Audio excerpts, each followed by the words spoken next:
NBA legend na si Michael Jordan tinanggihan ang 420 million pesos na offer para sa isang araw na pagbisita sa ating bansang Pilipinas. Ano ang tunay na dahilan kung bakit hindi siya pupunta ng bansang Pilipinas? Isa-isahin natin yung pag-usapan para sa ating video na ito.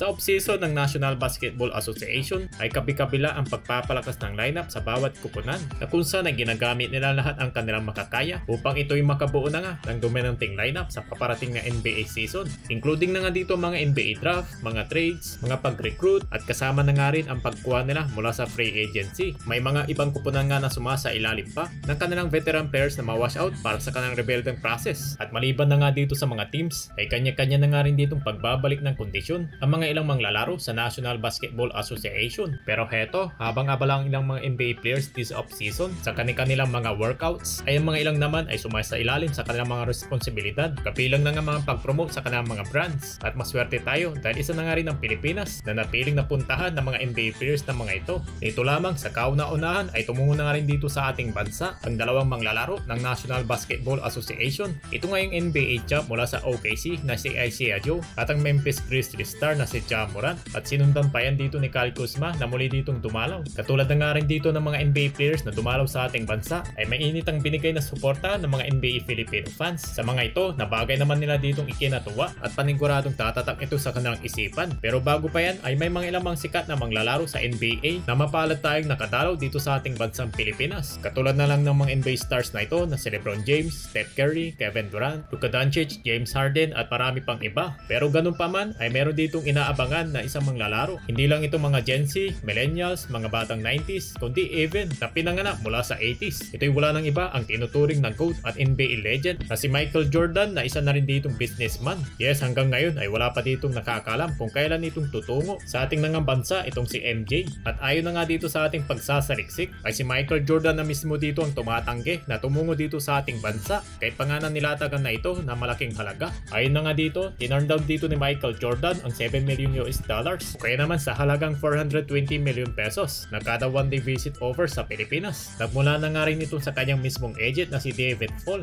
Dagdag pa nga nito ay talagang mapili daw sa bansang bibisitahin at isa na nga rin dito sa rason ay napaka-importante daw dito ang kanyang bawat oras at mas uunahin pa ang kanyang mga personal na prinsipyo kaysa sa pera. At kung iisipin ay hindi lang dito ang Pilipinas na hindi napasyalan dito ni Jordan. Kilala si MJ kahit na sikat nga ito na pribadong tao na hindi ito katulad ng mga NBA players na willing pumasyal na kung saan at i-promote ang kanilang mga brand. Pero itong si Jordan ay hindi ganun. Mas pinipili niya pa rin gamitin ang kanyang bakasyon kahit nung player pa siya at mag-ensayo para sa kanyang laro. Pero sa ngayon ay business na rin dito ang kanyang pinagkakaabalahan at mukhang malabo na nga itong pumasyal sa ating bansang Pilipinas.